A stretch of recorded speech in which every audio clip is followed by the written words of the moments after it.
नमस्कार, मैं रंजीत कुमार। आज हम अभ्यास 12 पृष्ठीय क्षेत्रफल और आयतन के बारे में पढ़ेंगे। इससे संबंधित जो महत्वपूर्ण सूत्र हैं उनके बारे में जानेंगे। कौन कौन से हमारे सूत्र हैं, इंपॉर्टेंट सूत्र हैं जिनका हमें इस अभ्यास में प्रयोग करना है। इसमें हमारा घन, घनाभ, वृत्त, शंकु, गोला और बेलन इन सभी के सूत्रों का इस्तेमाल होगा। तो उन सभी सूत्रों को हम क्रम से एक ही साथ पढ़ेंगे। पहला सूत्र है हमारा घन का आयतन। घन क्या होता है? घन जिसमें हमारी लंबाई, चौड़ाई और ऊंचाई तीनों कैसी होती हैं? बराबर, यानी ऐसी आकृति जिसमें लंबाई, चौड़ाई और ऊंचाई समान हो, वो क्या कहलाता है? घन कहलाता है। और घन का जो आयतन होता है वो कितना होता है? भुजा पे घात 3। घन का संपूर्ण पृष्ठ, इसमें हमारे 6 पृष्ठ होते हैं।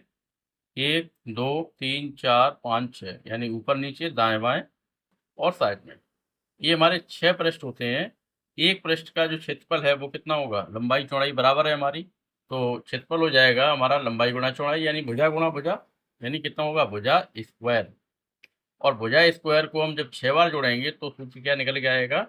6 इंटू भुजा स्क्वायर। अगर भुजा को ए माने तो सूत्र आएगा 6 इंटू ए स्क्वायर, यानी घन का जो पृष्ठीय क्षेत्रफल है वो कितना आएगा? 6 ए स्क्वायर। नंबर 2 है घनाभ का आयतन।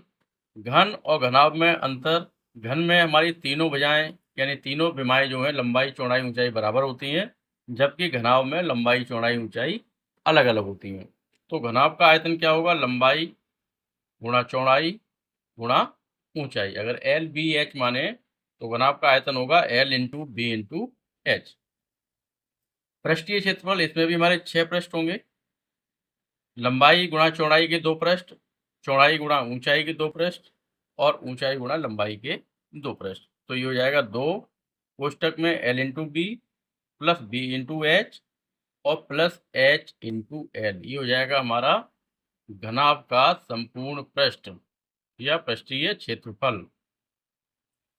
वृत्त का क्षेत्रफल, वृत्त का क्षेत्रफल क्या होता है? पाई आर स्क्वायर, जहां आर क्या है? हमारी त्रिज्या है।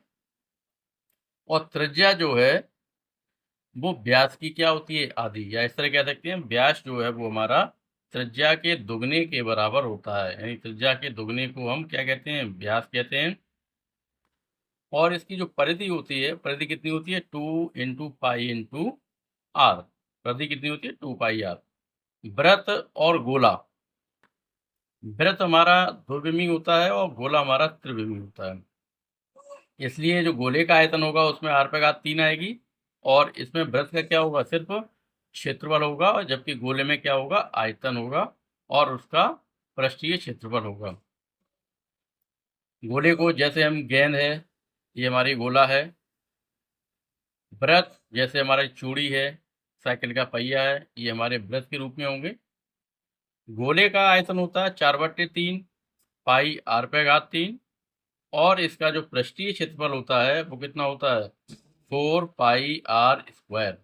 गोले का पृष्ठीय क्षेत्रफल, या जैसे कह सकते हैं वक्र पृष्ठ, कितना होता है? 4 पाई आर स्क्वायर। अगर गोला आधा कर दें तो अर्ध गोले का जो पृष्ठीय क्षेत्रफल होगा वो कितना होगा? 2 pi r square. 4 pi r square का आधा हो जाएगा 2 पाई आर स्क्वायर, और अर्ध गोले का संपूर्ण पृष्ठ हो जाएगा पाई आर 3 पाई आर स्क्वायर। अर्धगोले के संपूर्ण पृष्ठ हमारा 3 पाई आर स्क्वायर क्यों होगा? क्योंकि अर्धगोले का जो पृष्ठीय क्षेत्रफल है वो कितना होगा? पाई आर स्क्वायर। और जब गोला हम आधा करेंगे तो ऊपर भी हमारा एक वृत्त बनेगा जिसका क्षेत्रफल कितना होगा? पाई आर स्क्वायर होगा। तो दोनों को जोड़ेंगे 2 पाई आर स्क्वायर और पाई आर स्क्वायर कितना हो जाएगा? 3 पाई आर स्क्वायर। तो अर्धगोले का जो संपूर्ण पृष्ठ का सूत्र आएगा वो कितना होगा? 3 पाई आर स्क्वायर। इसके बाद अगला सूत्र हमारा है बेलन का आयतन। ये हमारा बेलन है। बेलन की ऊंचाई h और त्रिज्या r, दो चीजें होती हैं इसमें, एक ऊंचाई और एक त्रिज्या। बेलन का आयतन होता है हमारा पाई आर स्क्वायर एच, और इसका वक्रपृष्ठ होता है 2 पाई आर एच। बेलन का संपूर्ण पृष्ठ 2 पाई आर कोष्टक में r प्लस एच, यानी वक्रपृष्ठ प्लस दोनों सिरों का क्षेत्रफल, इन दोनों को जोड़ेंगे तो क्या आएगा 2πr plus pi are, 2πr कोष्टक में r प्लस एच, ये होगा बेलन का संपूर्ण पृष्ठ। इसके बाद है हमारा शंकु का आयतन।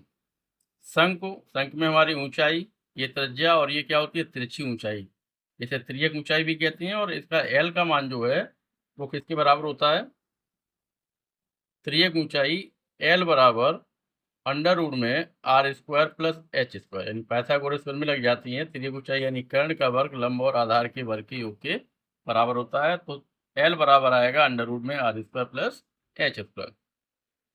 शंकु का आयतन हुआ हमारा 1/3πr²h, और इसका वक्रपृष्ठ होता है पाई आर एल। शंकु का संपूर्ण पृष्ठ यानी वक्रपृष्ठ प्लस एक सिरे का क्षेत्रफल, तो संपूर्ण पृष्ठ क्या होगा पाई आर कोष्टक में आर प्लस एल या एल प्लस आर। ये हमारे इस चैप्टर के इम्पोर्टेंट सूत्र से जिनका प्रयोग हमें सवालों में करना है। प्रश्नावली 12A का जो पहला प्रश्न है उसमें दिया है एक खिलौना त्रिज्या 3.5 वाले एक शंकु के आकार का है। ये हमारा शंकु का आकार हो गया, ये शंकु है जिसकी त्रिज्या जो है वो कितनी है 3.5 सेंटीमीटर, और जो उसी त्रिज्या वाले एक अर्धगोलीय पर अध्यारोपित है। इसी त्रिज्या का यानी 3.5 त्रिज्या का ही एक अर्धगोला है, इस पर ही अध्यारोपित है, दोनों को मिला दिया जाता है, यानी इसी पर ये शंकु रूपी गोला अध्यारोपित है। जबकि इस जो पूरा गोला है, ये पूरा जो हमारा खिलौना है, इसकी ऊंचाई कितनी है 15.5 सेंटीमीटर। ये हमारी त्रिज्या है 3.5, ये अर्धगोला है तो ये भी हमारी त्रिज्या होगी और ये भी त्रिज्या होगी। ये तो ये तीनों कितनी होगी हमारी 3.5, 3.5 और ये 3.5। पूरे खिलौने की जो ऊंचाई है वो कितनी है 15.5। इसमें से ये हम 3.5 निकाल देंगे तो जो शंकु की ऊंचाई निकलेगी 15 में से 3.5 घटाएं कितनी बचेगी 12 सेंटीमीटर। हमें क्या करना है, इस खिलौने का संपूर्ण क्षेत्रफल ज्ञात करना है। तो संपूर्ण क्षेत्रफल के क्या करेंगे हम, जो शंकु है इसका हम पृष्ठीय क्षेत्रफल निकालेंगे यानी वक्रपृष्ठ निकालेंगे, और अर्धगोले का क्षेत्रफल निकालेंगे या अर्धगोले का वक्रपृष्ठ निकालेंगे, और दोनों को जोड़ देंगे तो वो निकल आएगा हमारा संपूर्ण खिलौने का क्षेत्रफल।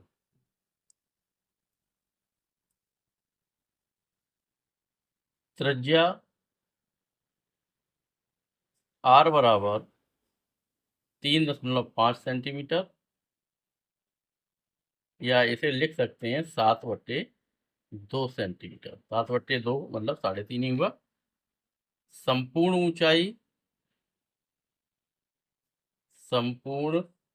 ऊंचाई बराबर कितनी दे रखी है 15.5 सेंटीमीटर, ये खिलौने की संपूर्ण ऊंचाई है। तो शंकु की ऊंचाई कितनी होगी, यहाँ लिखेंगे शंकु की ऊंचाई h बराबर क्या लिखेंगे संपूर्ण ऊंचाई माइनस अर्धगोले की त्रिज्या, यानी ये अर्धगोले की ऊंचाई मतलब अर्धगोले की त्रिज्या। तो संपूर्ण ऊंचाई कितनी है 15.5 में से 3.5 घटाएंगे कितना बचेगा 12 सेंटीमीटर। ये निकल आई हमारी शंकु की ऊंचाई। और शंकु की त्रिज्या और अर्धगोले की त्रिज्या दोनों की त्रिज्याएं कितनी है हमारी 3.5 यानी 7/2। अब इसकी हमें वक्रपृष्ठ निकालने के लिए शंकु का क्या होता है पाई आर एल, एल मतलब तिरछी ऊंचाई भी निकालनी पड़ेगी। तो एल बराबर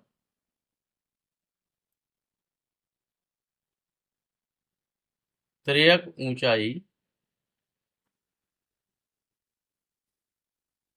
एल बराबर अंडर रूट में R square plus H square बराबर आर का मान 7/2 का वर्ग और प्लस एच का मान 12 का वर्ग। अंडर रूट में हो जाएगा 49/4 प्लस 12 का वर्ग 144। अंडर रूट में 49 प्लस एलसीएम 4 ले लेंगे। 4 का गुणा 144 में होगा। 4 चौक 16, 4 चौक 16 17, 4 एकन 4 और 1 5, 576। और 576 में 49 जोड़ेंगे तो ये आएगा 625 बट्टे 4।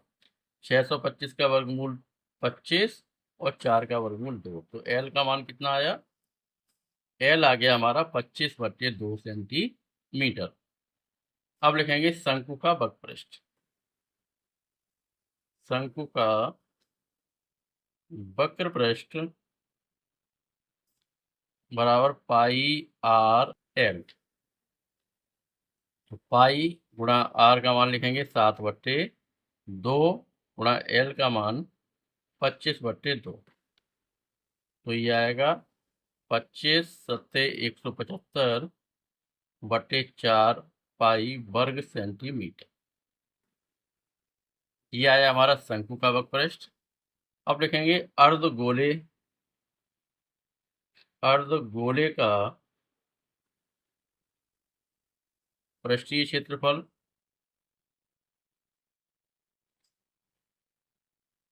बराबर होता है 2πr²।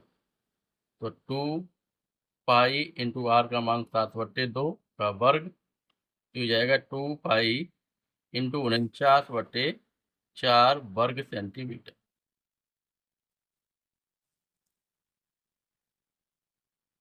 अब लिख लें खिलौने का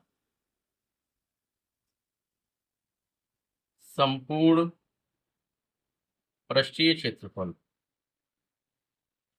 खिलौने का संपूर्ण पृष्ठीय क्षेत्रफल बराबर शंकु का पृष्ठीय क्षेत्रफल या शंकु का वक्रपृष्ठ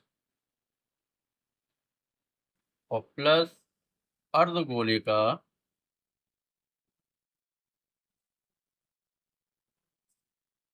पृष्ठीय क्षेत्रफल। दोनों को जोड़ देंगे तो बराबर हो जाएगा, शंकु का निकाला 175/4 इंटू पाई प्लस अर्धगोले का आएगा 94 दूनी 98 वो 49 दूनी 98 पाई और बटे में 4। दोनों को जोड़ दें, दोनों के हर बराबर हैं तो 8 और 5 13, 9 और 7 16 और 1 17 और 2 273/4 पाई वर्ग सेंटीमीटर। 273/4 पाई वर्ग सेंटीमीटर। ये आ गया हमारा खिलौने का संपूर्ण पृष्ठीय क्षेत्रफल। खिलौने के संपूर्ण पृष्ठीय क्षेत्रफल के लिए हमने क्या किया, जो शंकु था शंकु का वक्रपृष्ठ निकाला और अर्धगोले का वक्रपृष्ठ निकाला। दोनों को क्या कर दिया हमने, दोनों को जोड़ दिया तो निकल के आया हमारा खिलौने का संपूर्ण पृष्ठीय क्षेत्रफल। प्रश्न नंबर 2 में दिया है दवा का एक कैप्सूल एक बेलन के आकार का है जिसके दोनों सिरों पर एक एक अर्धगोला लगा हुआ है। पूरे कैप्सूल की लंबाई 14 मिलीमीटर है और व्यास 5 मिलीमीटर है। तो इसका पृष्ठीय क्षेत्रफल ज्ञात कीजिए। ये एक कैप्सूल बेलनाकार एक कैप्सूल है और इसके दोनों सिरों पर अर्धगोला लगा हुआ है इस तरह से।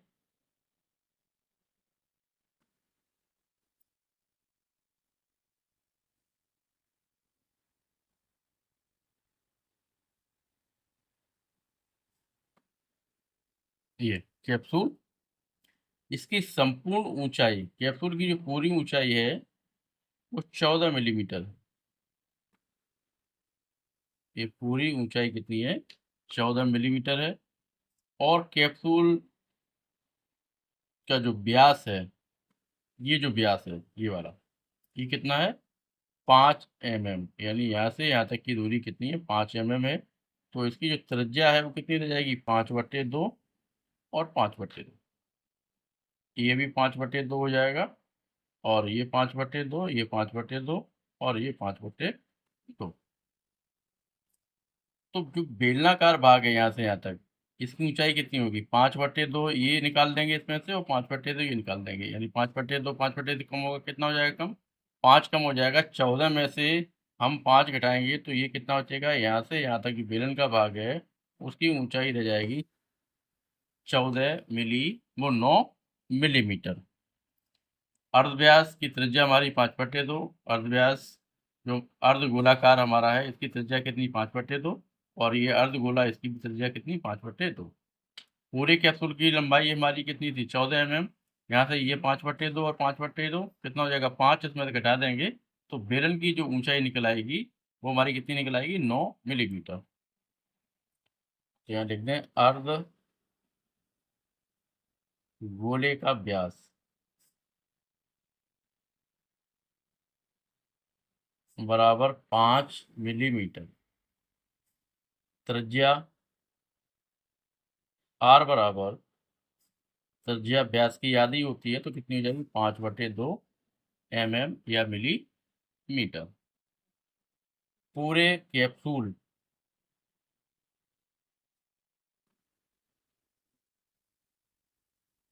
कैप्सूल की लंबाई बराबर 14 मिलीमीटर। बेलन की ऊंचाई h बराबर 14 में से 5/2 प्लस 5/2 हमारा क्या होगा, घट जाएगा। ये 5/2 और ये 5/2 दोनों को जोड़ के इसमें से घटा देंगे तो क्या आएगा, 14 माइनस 5 बराबर 9 मिलीमीटर। ये निकल आई बेलन की ऊंचाई। और जो त्रिज्या निकली वो हमारी कितनी निकली, 5/2। अर्ध बेलन जो अर्ध गोला है उसकी त्रिज्या 5/2 है और वही बेलन का आधार है। ये इसी पर हमारा अर्धगोला है तो जो बेलनाकार भाग है इसका जो आधार है इसकी भी हमारी त्रिज्या कितनी होगी, 5/2। और अर्धगोले की भी त्रिज्या कितनी होगी, 5/2। तो यहाँ से निकाल लेते हैं हम बेलन का वक्र पृष्ठ। बेलन का वक्र पृष्ठ बराबर होता है 2πr/h। तो 2 गुणा पाई गुणा r का मान 5/2 गुणा h का मान कितना है बेलन का, 9। 2 से ये 2 कट जाएगा तो बराबर आएगा 9×5 45 पाई वर्ग मिलीमीटर। बेलन जो बेलनाकार भाग है कैप्सूल का उसका जो वक्र पृष्ठ आया वो कितना आया, 45 पाई वर्ग सेंटीमीटर। अब निकालेंगे अर्धगोला। कितने अर्धगोले हैं हमारे, 2। यहाँ लिखेंगे दोनों